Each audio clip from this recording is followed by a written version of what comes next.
প্রিয়াঙ্কার ডায়েরিতে যখন সাবস্ক্রাইব করবেন তখন বেল আইকনটা প্রেস করে দেবেন, তাহলে আমি যখনই আসবো তখন আপনিও মোবাইলে চলে আসতে পারবেন। নমস্কার বন্ধুরা, a very warm welcome to Priyanka's diary. প্রিয়াঙ্কার ডায়েরিতে আপনাদের আরও একবার স্বাগত।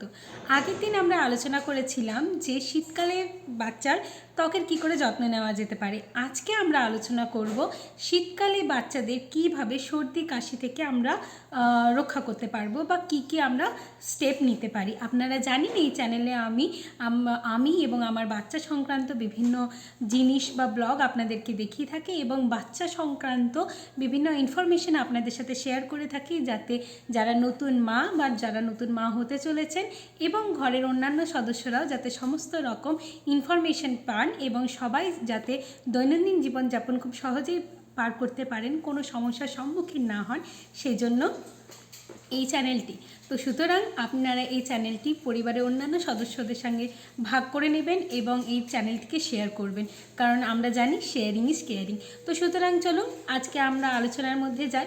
বাচ্চাদের প্রথমেই বিভিন্ন ধরনের আমরা হোম রেমিডিয়াল দিয়ে আমরা কিন্তু বাচ্চাদের কিন্তু সর্দি কাশি থেকে সুস্থ করে দিতে পারি, কিন্তু সেই সমস্ত উপকরণগুলো বা পদ্ধতিগুলো আপনাদের পরে দেখাবো। তার আগে কয়েকটা জিনিস আপনাদের সাথে আলোচনা করে নিই। প্রথম কথা হচ্ছে যে বাচ্চাদের প্রথমেই যখন সর্দি কাশির ধাত আসে সেটা চেষ্টা করতে হয় যাতে প্রথমেই সেটা খুব কম অবস্থাতেই যখন রয়েছে সেটা যখন কম অবস্থার মধ্যে দিয়েই কিন্তু ঠিক করে নেওয়া।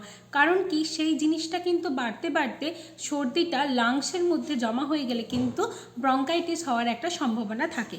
সুতরাং প্রথমেই চেষ্টা করবেন যে একটা ডক্টর কনসাল্ট করে বা বাড়ির উপশমগুলো দিয়ে প্রথম অবস্থাতেই সর্দি কাশিটাকে একদম সারিয়ে তুলতে। দ্বিতীয় পদ্ধতি যেটা দ্বিতীয় যে পয়েন্টটা আমি বলবো আপনারা মাথায় রাখবেন, সেটা হচ্ছে একটা নাকের ড্রপ। নাকের ড্রপ বিভিন্ন ধরনের নাকের ড্রপ বাজারে অ্যাভেলেবেল রয়েছে। তার মধ্যে আমি বলতে পারি ন্যাজোভিয়ান বা ন্যাজো কেয়ার, এটা কোনো ব্র্যান্ড প্রমোশন নয়, এটা আমি আমার বাচ্চার ক্ষেত্রে ব্যবহার করে থাকি তাই আপনাদেরকে জানালাম। ন্যাজোভিয়ান বা ন্যাজো কেয়ার ড্রপ, এটাতে কি হয় না, বাচ্চারা যখন নাকের মধ্যে যখন মিউকাসগুলো বা নোংরাগুলো জমে যায় তখন তারা নিঃশ্বাস প্রশ্বাস নিতে পারে না।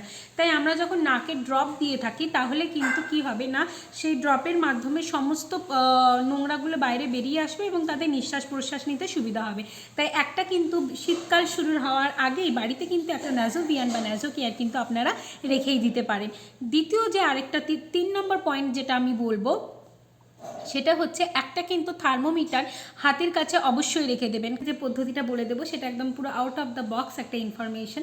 সাধারণত আমাদের নাকে যখন সর্দি হয় তখন আমার নাকের এই চারিপাশে যে শিরা উপশিরাগুলো রয়েছে সেগুলো কিন্তু ব্লক হয়ে যায়। তাই সুতরাং আমরা কি করতে পারি, আমরা এই নাকের যে দুপাশে যে অংশ রয়েছে সেটাকে ক্লকওয়াইজ 10 বার এবং অ্যান্টি ক্লকওয়াইজ 10 বার কিন্তু আমরা কিন্তু মাসাজ করে দিতে পারি। তাহলে সেক্ষেত্রে কিন্তু অনেকটাই কিন্তু রিলিফ পায় বেবিরা।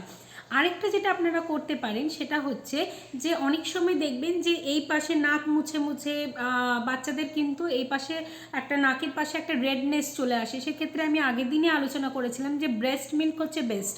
তো আপনারা ওই মাদার্স ব্রেস্ট মিল্কটা এক্সপ্রেস করে বা যেমনভাবেই হোক আপনারা কিন্তু লাগাতে পারেন, তাহলে সেক্ষেত্রে কিন্তু স্কিনটা খুব তাড়াতাড়ি হিল হবে। তারপরে আরও একটা হচ্ছে যে সমস্ত বাচ্চারা ফর্মুলা ফিড বা ব্রেস্ট মিল্ক এই দুটো কম্বিনেশনের মধ্যে রয়েছেন তাদের সেই ক্ষেত্রে বা সেই সব মায়েদের ক্ষেত্রে আমি অ্যাডভাইস করে থাকবো যে অন্তত এই সময়টুকু, যে সময় সর্দি কাশিতে বাচ্চা খুব বেশি পরিমাণে ভুগছে, সেই সময় কিন্তু আপনারা ব্রেস্ট মিল্কটাতে বেশি জোর দিতে পারেন। কারণ আমরা জানি যে ব্রেস্ট মিল্কে কিন্তু প্রচুর পরিমাণে অ্যান্টিবডি রয়েছে যেগুলো কিন্তু বেবিকে হিল হতে বা তাড়াতাড়ি সুস্থ হতে সাহায্য করছে। তো সুতরাং এই সময় কিন্তু ব্রেস্ট মিল্কটা আপনারা বেশি পরিমাণে দিতে পারেন। আরেকটা পয়েন্ট কিন্তু মায়েরা মাথায় রেখে দেবেন যে যখন আপনারা ফিডিং করাবেন, ব্রেস্ট ফিড করাবেন, তখন কিন্তু বাচ্চার যদি নাক বন্ধ থাকে তাহলে কিন্তু বাচ্চা একদম কিন্তু ফিড করতে চাইবে না। সেক্ষেত্রে আপনারা কিন্তু ওই নাজাল ড্রপ দিয়ে প্রথমে 10-15 মিনিট আগে ওই নাজাল ড্রপ দিয়ে নাকটা পরিষ্কার করে দেবেন এবং তারপরে কিন্তু আপনারা ফিড করাবেন, দেখবেন বেবি কিন্তু খুব সহজেই আপনার ব্রেস্ট মিল্ক সাক করছে। আরও একটা কথা মাথায় রাখবেন যে এই সময় কিন্তু বাচ্চাদের মধ্যে একটা ঘ্যান ঘ্যান ভাব চলে আসে এবং তারা কিন্তু খুব একটা খেতে চায় না। সেটা বড়দের ক্ষেত্রেও হয়ে থাকে, যখন আমাদের শরীর অসুস্থ থাকে তখন আমরা কিন্তু খেতে চাই না। তো সেটা নিয়ে কিন্তু মায়েরা একদম কিন্তু টেনশন করবেন না, ঠিক আছে? বাচ্চাদের যখন সর্দি কাশি হবে তখন চেষ্টা করবেন বাচ্চাদের মাথাটা একটু ওপর দিকে উঁচু করে শোয়াতে, তাহলে সেক্ষেত্রে তাদের নিঃশ্বাস প্রশ্বাস নিতে সুবিধা হবে। বিছানার মধ্যে সোজাভাবে না শুয়ে মাথাটা একটু উঁচু করে শোয়ালে তাহলে সেক্ষেত্রে তাদের একটুখানি রিলিফ হয়। আপনারা আরও একটা জিনিস নিজের হাতের কাছে রেখে দিতে পারেন, সেটা হচ্ছে স্টিমার। স্টিমার কি না, যেখান থেকে এটা একটা জল দিয়ে দিতে হবে মেশিনটার মধ্যে এবং জলটা ফুটে সেটা বাষ্প হয়ে বেরোবে। তো সেক্ষেত্রে আপনারা ভাবতেই পারেন যে বাচ্চাদের বাষ্প দেবো, তা সেখান থেকে তাদের পুড়ে যাওয়ার সম্ভাবনা রয়েছে। তো আমি আপনাকে একটা টেকনিক বলতে পারি। আমার কাছে এই একটা পাতলু রয়েছে, মোটো পাতলুর পাতলু।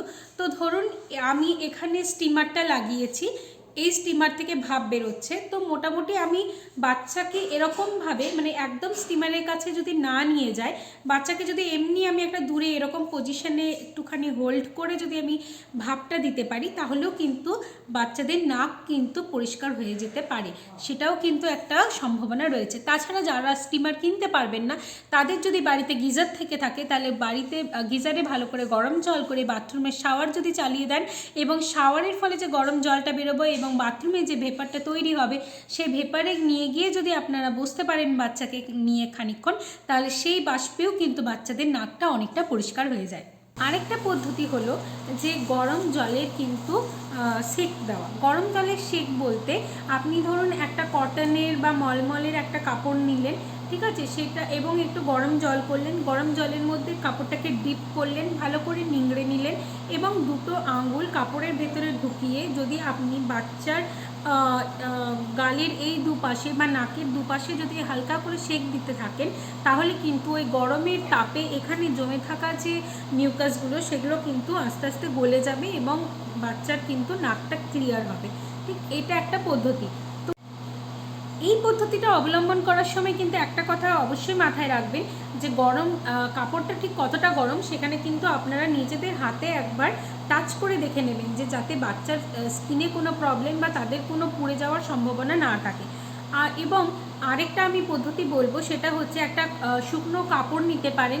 কাপড়টাকে বাড়িতে আমরা আয়রন বা প্রেস করে থাকি, সেই আয়রনটা কিন্তু সেই কাপড়ের উপরে বুলিয়ে কাপড়টা গরম করে নেবেন এবং সেই গরম কাপড়টা যদি বাচ্চার বুকে এবং পিঠে দেওয়া যায়, তাহলে সেই গরমে কিন্তু বুকের যে জমে থাকা সর্দিটাও কিন্তু গলবে এবং তাতে বাচ্চার কিন্তু রিলিফ হবে। আপনারা কিন্তু বাড়িতে মধু তুলসী পাতাও খাওয়াতে পারেন বাচ্চাদের।